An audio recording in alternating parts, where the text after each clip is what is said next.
অনাহত পর্ব ১। তুই চলে যা এখান থেকে। আমি তোর মুখ দেখতে চাই না। শাড়ির আঁচল মুখে চেপে ধরে ফুঁপিয়ে কেঁদে উঠে কথাটা বলে উঠলেন মনীষা দেবী। নিজের স্বামীকে হারিয়ে আজ উনি দিশেহারা। কিছুতেই সহ্য করতে পারছেন না তিনি নিজের বড় মেয়ে প্রাপ্তিকে। প্রাপ্তি যে নিজেই মানসিক দিক থেকে বিধ্বস্ত। সে যে কিভাবে নিজের মায়ের এই কান্না, এই যন্ত্রণা সহ্য করছে একমাত্র সেই জানে। মা, এতে আমার কি দোষ? মনীষা দেবী: তোর দোষ একটাই, তুই মেয়ে। মেয়েদের বেশি তেজ থাকতে নেই। তুই জানিস না? দেখ, তোর একটা ছোট্ট প্রতিবাদ আজ আমাদের কি অবস্থা করলো। নিজের মান সম্মান তো খোয়ালি, নিজের বাবাটাকেও খেলি। এত কথার কি আছে মা? ধাক্কা দিয়ে বার করে দাও ওকে বাড়ি থেকে। কথাটা বলে উঠল প্রাপ্তির দাদা মৈনাক। একটা ধর্ষিতার এই বাড়িতে কোনো জায়গা নেই। তোর জন্য আজ বাবা মারা গেছে। তুই নিজে অপবিত্র হয়ে গেছিস। তাহলে কোন লজ্জায় তুই পড়ে আছিস এই বাড়িতে? বেরিয়ে যা, বেরিয়ে যা এই বাড়ি থেকে। আমার আরও একটা ছোট বোন আছে। চাই না তোর জন্য তার জীবনটাও নষ্ট হোক। প্রাপ্তি একবার ঘাড় ঘুরিয়ে দেখে নিল তার ৮ বছরের ছোট্ট বোন পাপড়ির দিকে, যে তখনও বুঝে উঠতে পারছে না আজ তাদের বাড়িতে এসব কি হচ্ছে। মাত্র ২ দিন হয়েছে তারা তাদের বাবাকে হারিয়েছে। বাবার মৃত্যুর জন্য সকলে তার দিদিকে কেন দায়ী করছে সেটাই সে বুঝে উঠতে পারছে না। পাপড়ি বলছে, দাদা, তুই দিদিকে কেন বকছিস? কি করেছে দিদি? দিদি যাবে না, কোথাও যাবে না। পাপড়ির কথা শুনে প্রাপ্তি ছুটে গেল তার বোনের কাছে। তারপর তাকে বুকে জড়িয়ে ধরে বলল, চিন্তা করিস না, আমি কোথাও যাব না তোদের ছেড়ে। ঠিক তখনই মৈনাক প্রাপ্তির একটা হাত ধরে তাকে হ্যাঁচকা টেনে নিয়ে পাপড়ির থেকে আলাদা করে দিল। তারপর বলল, বেরিয়ে যা বাড়ি থেকে। তোর জন্য পাপড়ির জীবন নষ্ট হয়ে যাক সেটা আমরা চাই না। কি চাস তুই? বাবার মতো আমরা সকলেই সুইসাইড করি? প্রাপ্তি বলছে, না দাদা, প্লিজ এরকম বলিস না। আমি চলে যাচ্ছি। প্লিজ তুই এরকম বলিস না। এই বলেই সে নিজের ঘরে ছুটে গেল। হু হু করে কান্নায় ভেঙে পড়ল সে। নিজের বাবার একটা ছবি নিজের বুকে চেপে ধরে সে বলে উঠল, আমায় ক্ষমা করে দাও বাবা। আমি তোমার কোনো স্বপ্ন পূরণ করতে পারলাম না। এই বলেই সে খোলা ব্যালকনির ধারে এসে দাঁড়ালো। এক পা ভর দিয়ে উঠে দাঁড়ালো সে ব্যালকনির উপর। চোখের জলগুলো আজ বাধা মানছে না। ঝাপসা হয়ে আসছে তার চোখের সামনের দৃষ্টি। যে মেয়েটা উচ্চতাকে ভয় পেত সেই আজ ব্যালকনি থেকে ঝাঁপিয়ে নিজের প্রাণ দিতে চাইছে। তাও আবার শুধু এই কারণে যে সে একজন ধর্ষিতা।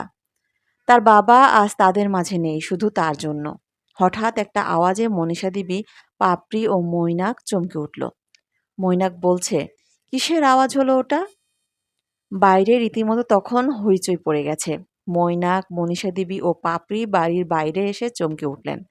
কারণ তখন প্রাপ্তির নিথর দেহটা পড়েছিল রাস্তার উপর। রক্তে ভেসে যাচ্ছিল চারিপাশটা।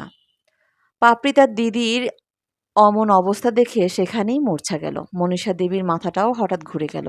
মৈনাক তার মাকে ধরে ফেলল তাই, নয়তো তার মাও আজ পড়ে গিয়ে কোনো দুর্ঘটনা ঘটাতো। মনীষা দেবী প্রাপ্তির এমন অবস্থা দেখে নিজেকে ঠিক রাখতে পারলেন না।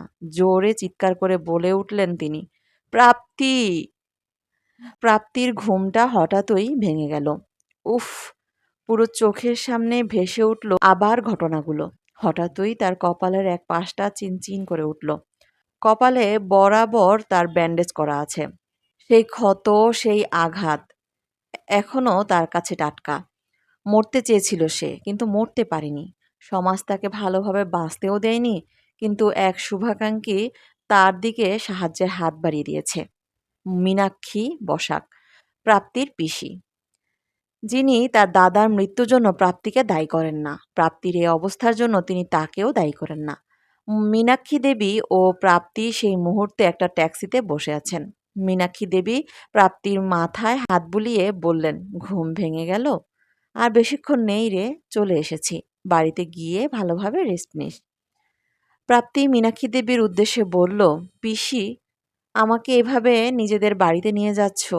পিসাইয়ের মত আছে তো? মানে আমার মতো একটা মেয়েকে, যাকে সমাজ পরিত্যাগ করেছে, তাকে তুমি নিয়ে যাচ্ছ তোমার বাড়িতে। মীনাক্ষী দেবী বলছে, আমি এতে তোর কোনো দোষ দেখছি না। চিন্তা করিস না, তোর পিসাইয়ের সম্পূর্ণ মত আছে। সত্যি বলতে আমরা তো নিঃসন্তান। তোর মতন একটা মেয়েকে পেলে আমরা ধন্য হয়ে যাব। এই তো চলেই এসেছি আমাদের পাড়াতে। তুই আবার পড়াশোনা কর। যে তোর সাথে অন্যায় করেছে সে নির্দোষ প্রমাণ হলেও ওকে একদিন শাস্তি তোকেই দিতে হবে।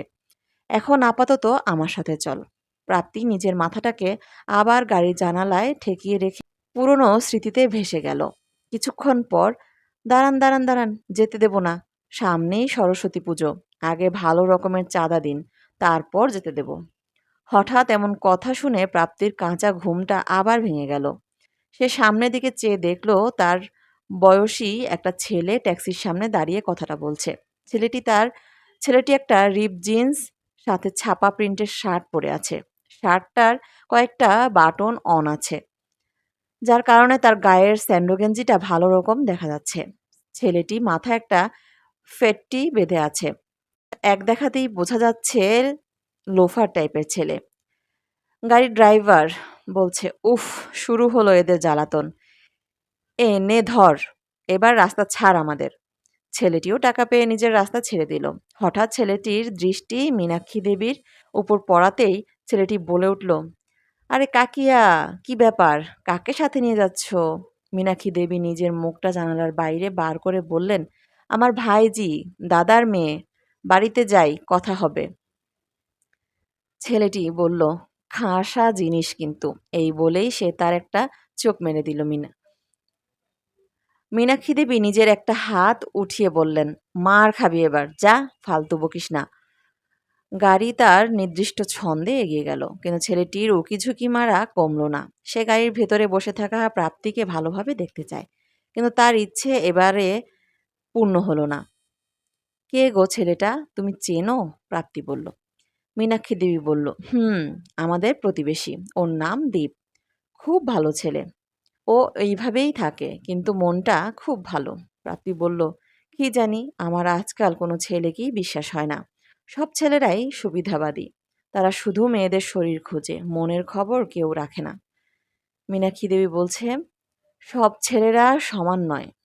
একদিন তোর এই ভুল ধারণা ঠিক ভাঙবে, মিলিয়ে নিস।